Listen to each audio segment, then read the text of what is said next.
지금 이 시간은 라디오 조이 5분 칼럼이 방송됩니다. 많은 은혜 받으시길 바랍니다.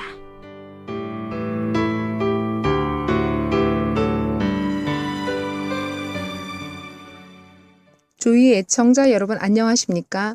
양천구에 위치한 비전교회 윤여재 목사입니다. 오늘은 인생이란 무엇이란 말씀으로 욥기서 7장 1절에서 10절까지 나누도록 하겠습니다. 최근 몇 년 사이에 사회에 많은 변화가 생겼습니다. 탄탄하던 기업들이 예고 없이 무너지고 잘 나갔던 사람들이 갑자기 무너져서 비참하게 가난한 이가 되었습니다. 사람들은 나름대로 영화를 꿈꾸고 살아가지만 그 영화는 어느 날 쉽게 물거품이 되고 있습니다. 행복이 10년을 가지 못한다는 말이 있습니다. 그럼에도 불구하고 여전히 많은 사람들이 영화를 꿈꾸면서 끝없이 욕심의 노예가 되어 살아가고 있습니다. 오늘 여러분의 삶은 어떻습니까? 유명한 작가인 헤르만 헤세의 정원일의 즐거움이란 책을 보면 젊은 시절에 정원을 돌보는 일은 마치 노동처럼 힘들었다고 합니다. 그러나 잃어버린 정원일의 즐거움을 다시 회복한 것은 그의 생애의 마지막 보금자리였던 스위스의 몬타롤라에서 자신만의 정원을 가꾸기 시작하면서부터입니다. 나이 50이 넘어 다시 정원삽과 물뿌리기를 들면서 그는 이제부터는 열심히 일하기보다는 한가롭게 즐길 것이며 숲을 개간하고 곡식을 재배하기보다는 가을에 타는 장작불의 푸른 연기 곁에서 꿈꿀 것이다라고 다짐하고 또 실천합니다. 헤르만 헤세는 정원을 가꾸는 일이 인생의 경작과 같다고 합니다.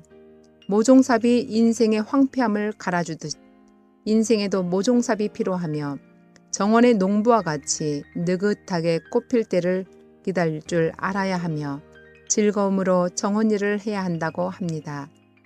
많은 이들이 욥기를 읽으면 인생의 많은 교훈을 발견하게 된다고 말합니다.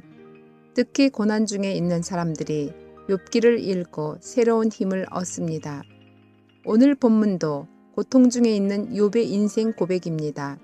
인생이 무엇입니까?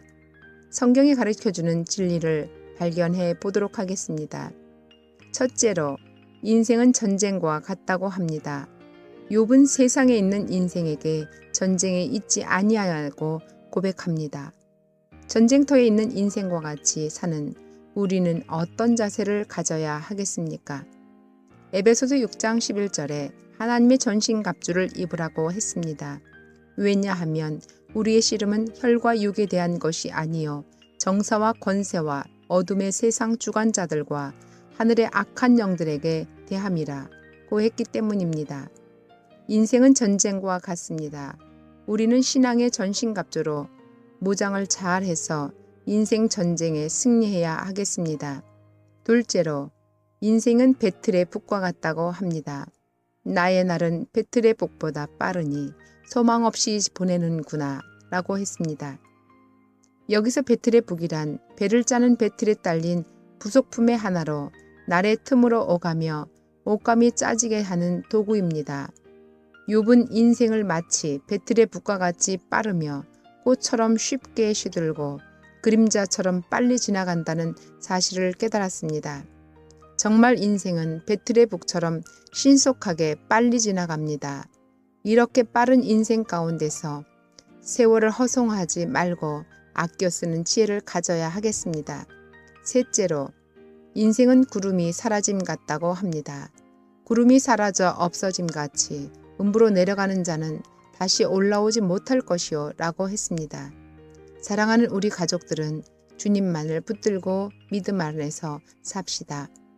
잘 아는 것처럼 북미와 남미는 경제력에 있어서 비교가 안 될 정도로 차이가 많이 납니다.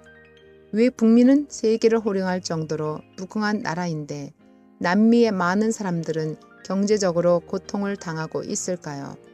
이 질문에 어떤 역사학자는 흥미있는 답을 했습니다. 북미에 도착한 청교도 선조들은 하나님을 찾아왔으나 남미에 찾아온 스페인과 포르투갈 선조들은 황금을 찾아왔기 때문입니다.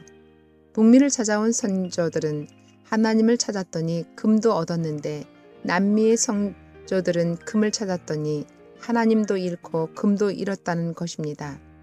나는 하나님을 찾고 있습니까? 그리고 내 인생 모종삽인 말씀과 기도가 있습니까? 하나님의 때를 기다릴 줄 아십니까?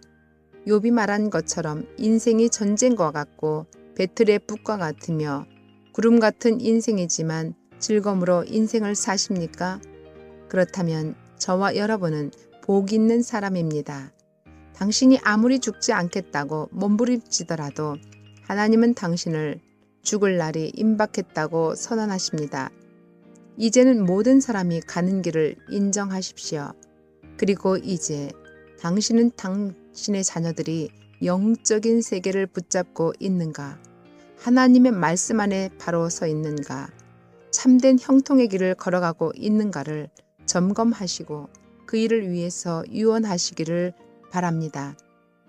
당신이 남겨주는 수많은 재산 상속이 믿음의 유산만큼 중요하지 못하고 오히려 자녀들의 믿음을 좀먹는 촌벌레가 될 수 있음을 기억할 수 있기를 바랍니다. 여러분 살아있을 때 가까이 있는 가족과 이웃들에게 나누고 베푸는 풍성한 삶을 사십시오. 인생의 예수님의 소망 속에서 큰 기쁨과 행복을 느끼시기를 주의 이름으로 부탁드립니다.